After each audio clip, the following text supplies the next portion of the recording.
మీ party నిలబెట్టాను కాడి దగ్గర పోయి కలిసి వచ్చిన వాళ్ళమ్మ ఆయన గంగరాజు పోయి కలిసి వచ్చినాడు నాలుగు లోకేష్ రావచ్చు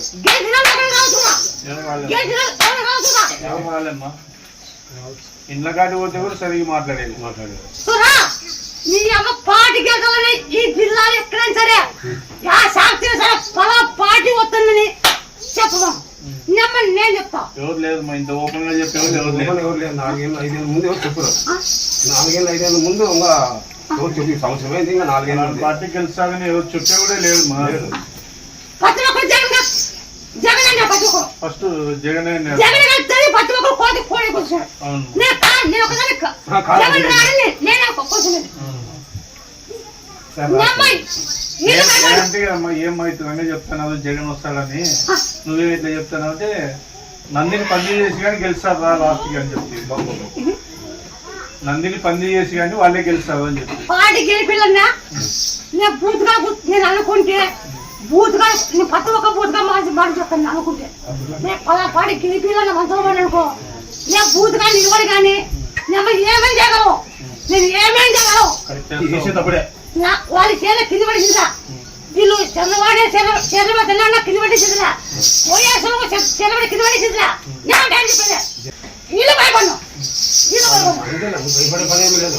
నువ్వు వచ్చారు గెలిపి వాళ్ళు గెలుస్తారని మూమెంట్ ఉంటే నువ్వు అక్కడ చెప్పిస్తావు. ఇప్పుడు చెప్పండి మనకని చెప్పి కదా వద్దు చెప్పొద్దాం అస్సలు చెప్పొద్దు. మోసపోయినావు ఇంటి ముందు చెప్పి ఇంటి ముందు పార్టీలు వస్తాయని నువ్వు చెప్పి మోసపోయినావు. నువ్వు చెప్పొద్దు.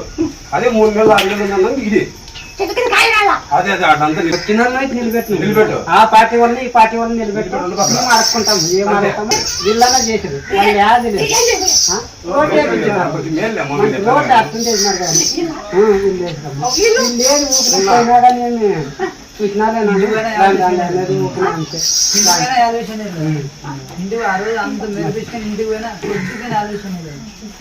మరి కొంచెం ఒక అర్ధగంట నిలబడినాం అర్ధగంట బయట కనీసం నీకైనా మర్యాద ఇలా కదమ్మా మేము మాకంటే వద్దులే నీకైనా మర్యాద ఇలా కదా నీతో నుంచి గెలిచి అంతటోళ్ళు వాళ్ళు కనీసం నీకే వెళ్ళిపోతే ఎట్టుంటారు